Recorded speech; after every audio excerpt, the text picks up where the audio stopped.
Okay, अब भने हामी खोलौँ है त साथीहरू। यसलाई खोलौँ, ओपन गरौँ अहिले।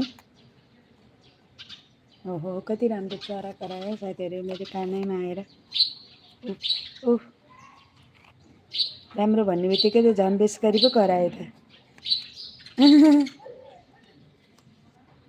मेरो र त्यसको भाइब्स चाहिँ मिलेछ कि क्या हो साथीहरू, त्यो त झन् बेसरी पो कराउनु थाल्यो त।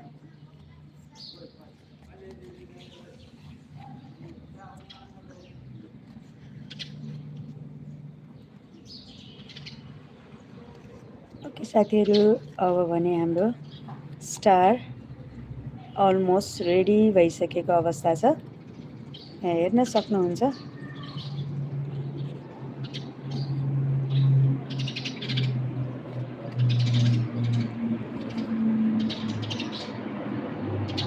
हेर्नुहोस् साथीहरू, कस्तो राम्रो राम्रो स्टार बन्यो हाम्रो। यो कलर पनि एकदमै राम्रो हुने रहेछ क्या है साथीहरू, हेर्नुहोस् त, मलाई त एकदमै मन पर्यो। साथीहरूलाई कस्तो लाग्यो?